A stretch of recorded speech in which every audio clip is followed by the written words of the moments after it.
Добрый вечер, паважаныя гледачы. З вами Александр Кнырович и «Атмосфера». Беларуская экономика дасягнула межаў росту, пачынаецца стагнацыя, калі верыць дзяржаўным эканамістам. І з гэтай стагнацыі дэлегаты беларускага нібы парламенту пастанавілі змагацца, забіраючы грошы не олігархаў ці чыноўнікаў, а ў беспрацоўных. Працягваецца дзіўная гандлёвая вайна паміж Беларусю і Расіяй у харчовым сектары. А МАЗ, так, мы зноў пра яго, зменшыў продажы аўтобусаў у Расіі ў 20 разоў. І не толькі гэты вонкавы рынок прайграе Беларусь. Запарце гарбаты, зрабіце канапку і усаджвайцеся, як назручней. Гэта «Атмосфера», і мы гаворым пра беларускую эканоміку проста. Паехалі! Дэпутаты беларускага нібы парламенту пастанавілі заашчадзіць трохі бюджэтных сродкаў. Само жаданне, пагадзіцеся, цалкам пахвальнае, ашчаджальнасць нашай усё. Аднак знізіць выдаткі яны пастанавілі не на прапаганду або бессэнсоўнае падтрыманне калгасаў, зусім не. Яны, гэтыя 110 найлепшых дзяржаўных розумаў, пастанавілі зменшыць падтрыманне беспрацоўных. Менавіта гэтыя захады прапісаныя ў прынятых зменах закону аб занятасці. Цяпер беспрацоўным у Беларусі можна быць толькі 12 месяцаў, а максімальны тэрмін выплаты дапамогі ўсяго 3 месяцы. А як далей? А далей за свой кошт. Як тут не пагадзіцца з Натальяй Качанавай, такіх сацыяльных гарантаў сапраўды няма ні ў адной краіне. Ну, як мінімум, ні ў адной еўрапейскай краіне парламентарыям не прыйшло ў галаву абмежаваць тэрмін выплаты дапамогі пры беспрацоўі усяго 1 кварталам. Пытанне: ці шмат яны заашчадзілі? Паводле звестак Мінпрацы на 1 жніўня на ўліку беспрацоўных стаялі ўсяго 4100 асобаў. І калі прыняць да ўвагі хуткасць пошуку працы, то прапанаванае абразанне закране ўсяго 1000 асобаў. Эканомія складзе не больш 80 000 рублёў на месяц. Проста таму, што ў краіне абсалютна жабрацкая дапамога пры беспрацоўі, не большая за 80 рублёў на месяц.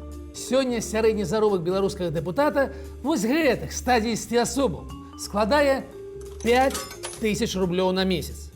І яны пастанавілі зрэзаць 1000 беспрацоўных выплаты памерам 80 рублёў на месяц у мэтах эканоміі бюджэтных сродкаў і стымулявання беспрацоўных да пошуку працы.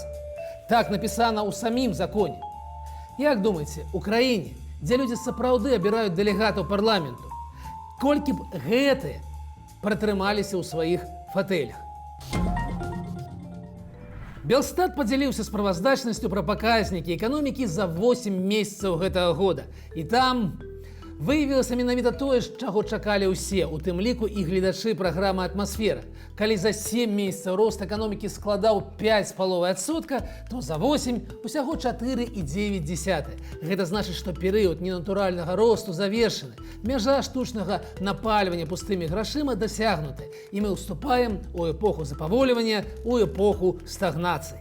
Калі такія сумныя прагнозы даюць незалежныя эканамісты, паўстае пытанне: колькі ў іх сапраўды аналізу паказнікаў і колькі хай падсвядомага, але жадання ўбачыць негатыў у цалкам светлай і аптымістычнай карціне перспектывы беларускай эканомікі. Ці не шукаем мы плямы на сонцы? Але што рабіць, калі такімі прагнозамі дзеліцца праўласныя эканамісты? Мяжа нарошчвання тэмпу росту эканомікі Рэспублікі Беларусь дасягнута. І далей усё будзе значна горш. І трэба адмовіцца ад шапказакідальніцтва, ад напалеонаўскіх планаў і моцна задумацца, а як жа нам развівацца далей? І сказаў, а дакладней напісаў гэта не хтосьці з экспертаў варожьяга экстрэмісцкага цэнтру Бюрок, не Раманчук ці Чалы або, на крайні выпадак, Кныровіч. Аўтар гэтых смелых радкоў цалкам прыстойны чалавек, не роўня нам усім. Гэта кандыдат эканамічных навук, намеснік дырэктара па навуковай працы Інстытуту эканомікі Нацыянальнай акадэміі навук Александр Гатоўскі. Артыкул апублікаваны ў афіцыйным выданні «Банкаўскі веснік» за жнівень. 11 старонак і 17 графікаў, сур'ёзная і якасная навуковая праца, галоўнай высновай якой ёсць прапанова ўраду неяк зменшыць запал, спыніць выдаваць часовыя тренды за ўстойлівыя тэндэнцыі, адкінуць панты накшталт «мы расцем хутчэй за сусветную эканоміку, далей будзе толькі лепш». рост 2025 года мы плануем вышэйшым за 4%. І нішто нас не спыніць. Эканамічнай тэорыі не існуе. Вось гэта ўсё трэба пакінуць у баку. Ніякага цуду няма. Для цяперашніх часоў вельмі смела. Але як жа Александр прыйшоў да такой высновы? Галоўны з 17 графікаў выглядае так, і я не стану яго перанасіць на нашу дошку. Палюбуйцеся уважліва самі. Увесь наш сённяшні рост – гэта толькі эфект нізкай базы.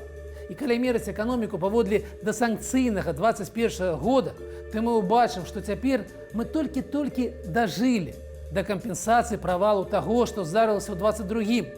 І далей база будзе вышэйшая, а значыць і самі паказнікі росту супакоюцца, калі ён наогул будзе. І далей аўтар разбірае эканоміку на складнікі і высвятляе, што цяпер лакаматывамі росту ёсць апрацоўчая прамысловасць і гандаль.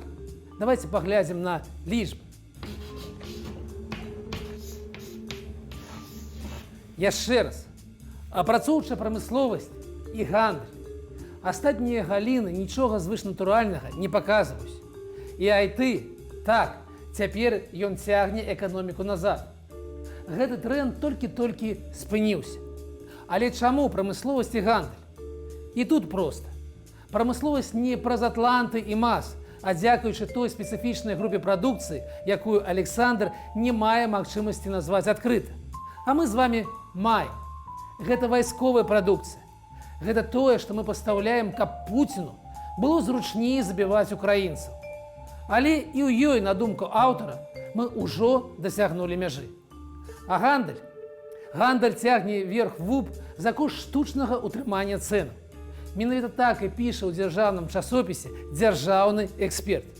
І вядома, гэта зусім нездаровае, часовае. І што ў выніку у нас імкліва расце імпарт, а экспарт, нягледзячы на рост фізічных аб'ёмаў, не здольны кампенсаваць узрослага попыту. І мы маем за паўгода мінус 450 мільёнаў долараў. Якасная праца. Браво, Александр.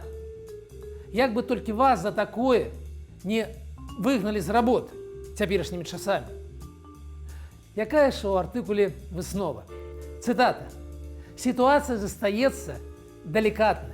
У выпадку рэалізацыі макрафінансавых рызык і паскарэння інфляцыі з улікам забеспячэння большага аб'ёма ВУП за кошт вышэйшай пакупніцкай здольнасці даходаў і спажывання насельніцтва, што было дасягнута стрымліваннем спажывецкіх цэнаў, пад удар трапляе не толькі манетарная стабільнасць, але і ўжо прадэманстраваныя поспехі ў ВУП. А гэта значыць выкананне ўсіх найважнейшых параметраў прагнозу сацыяльна-эканамічнага развіцця Рэспублікі Беларусь. Лепш жа і не скажаш. У фінале аўтар заклікае ўрад да разумных паводзінаў. А гэта значыць адмовіцца ад завышаных чаканняў, выкліканых аднаўленнем эканомікі пасля правалу, і нарэшце заняцца змяненнем яе якасці. Інакш нас чакае новы правал. На думку навукова абгрунтаваную дзяржаўнага эканаміста, выказаную ў дзяржаўным жа выданні. Дзякуй Богу, што такія пісьменныя людзі яшчэ засталіся ў Беларусі. Можа быць, іх пачуюць. Але наўрад ли. Вернемся да навінаў. Беларусь забараніла завозіць на сваю тэрыторыю сланечнікавы алей «Слабада», вытворца «Эвко» з Белгародскай вобласці. Здаецца, досыць вядомы брэнд. Алей не прайшоў выпрабавання на бяспеку. Доля не вельмі карысных кіслотаў атрымалася на 40% вышэйшая за максімальна дапушчальнае значэнне. Тым часам Расійская Федэрацыя забараніла продаж на сваёй тэрыторыі дзіцячага харчавання «Маленькае шчасце» вытворчасці Bell Food Production. Шчасце атрымалася з дамешкам зусім некарысных маленькім дзецям антыбіётыкаў. Прадукцыю гэтага прадпрыемства забараняюць да ввозу ў Расію ўжо не першы раз. Пры гэтым пра забарону продаж гэтага харчавання ў Беларусі не паведамляецца. І зноў пра МАЗ, пра аўтобусы. Не дае нам гэты дзяржаўны вытворца пра сябе забыцца. Усё радуе рэкордамі. І калі не так давно мы паведамлялі пра падзенне месячных продажаў удвая, то жнівень дазваляе казаць пра дасягненне новых вяршыняў. Прададзена ўсяго 5. 5 выдатных самозапальных аўтобусаў. Падзенне ад стандартных паказнікаў у 20 разоў. І месца на расійскім рынку, зрэшты, можете пашукаць яго самі. А год таму было 5-е. Нагадаю, мы ўсёй краінай будуем новы завод гэтых аўтобусаў за 200 мільёнаў долараў. Ад рэкорду да рэкорду. Яшчэ адзін рынок, на якім мы страчваем пазіцыі. Хоць можа гэта і да лепшага. Гэта рынок кантрабанднага завозу цыгарэтаў «Еўразвяз». Кансалтынгавая кампанія KPMG зрабіла чарговую справаздачу пра гэты сектар.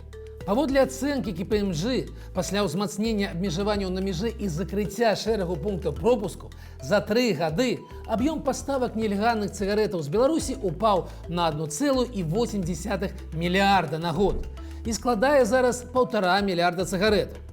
І нашая доля на ценевым рынку знізілася з 4,3 до 2,9%. І пры гэтым Беларусь застаецца абсалютным лідарам у пастаўкаў у еўрапейскія дзяржавы нелегальных белых цыгарэтаў, то бок тых, што прадаюцца пад сваімі маркамі. Хоць тут яе доля за год таксама скарацілася з 52 до 43%. У абсалютным вымярэнні з 1,9 до 1,5 мільярда цыгарэтаў. Марка «Менск» нязменна ўваходзіць у 5 самых папулярных марак нелегальных белых. Ёсць чым ганарыцца. Прычыною такой магутнай плыні, якую не могуць спыніць ніякія санкцыі, ёсць розніца ў цэнах. Сярэдні кошт цыгарэтаў у Польшы 3,15 евро. У Літве 4,17. У Беларусі ж цалкам боскія 78 еўрацэнтаў.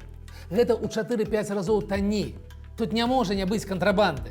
І ў стратах еўрапейскага бюджэту на 16,6 мільярдаў еўра ёсць і наш беларускі мільярд. Со святом, дорогие товарищи! С Днем народного адзінства! Гіп-гіп! Ура! На мою думку, гучыць як здзек. Сёння ў Еўропе няма больш падзельнага народу, чым беларусы. Паводле розных ацэнак за мяжу мусілі выехаць да 700 тысяч асобаў. Больш за 50 тысяч прайшлі праз суды і адміністратыўныя арышты. Каля 1500 палітвязняў адбываюць свае тэрміны ў месцах зняволення і часта, вельмі часта, прызначаныя ім тэрміны ды умовы ў месцах зняволення выглядаюць проста помстою за выбар, за палітычную пазіцыю. Курс, якім сёння ідзе Беларусь, саюз з пуцінскай Расіяй, падтрыманне вайны, дэградацыя культуры, адукацыі, грамадскага жыцця падтрымлівае ніяк не больш за 30% насельніцтва. І тут бачце, Дзень народнага адзінства. Хаця, успамінаючы, чаму рэжым прапануе яго святкаваць менавіта 17 верасня, зусім не цяжка працягнуць нітачку з 39 у 2024. Тады Савецкі Саюз уступіў у змову з Гітлерам і вайшоў на тэрыторыю ўсходняй Польшы на 17-й дзень Другой сусветнай вайны і прынёс з сабою рэпрэсіі, беднасць, менавіта беднасць. Узровень жыцця ў заходняй Беларусі адрозніваўся ад савецкага ў 3-4 разы. Гэта розніца была большая, чым цяпер, паміж Польшай і Беларусю.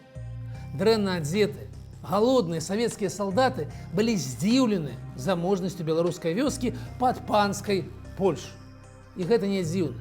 Мая родная па бацьку родам з тых мясцінаў. Там былі шматлікія прыкметы сённяшняга скандынаўскага сацыялізму.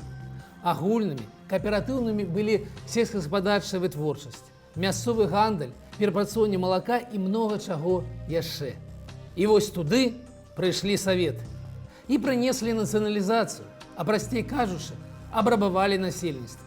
Частку выслалі ў Сібір. А пасля вайны прыйшла і калектывізацыя.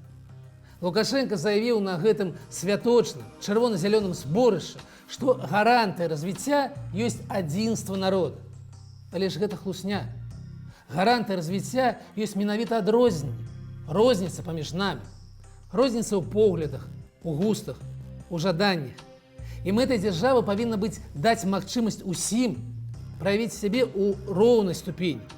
Менавіта гэта рухае грамадства наперад. І гэта называецца свабода.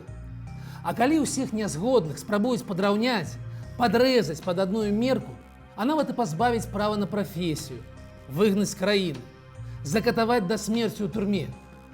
Такая краіна, такое грамадства асуджаны на дэградацыю. Асуджаны. Свабода, яна менавіта у нашых адрозненнях. Такая сёння атмасфера. З вами быў Александр Кнырович. Убачымся праз тыдзень.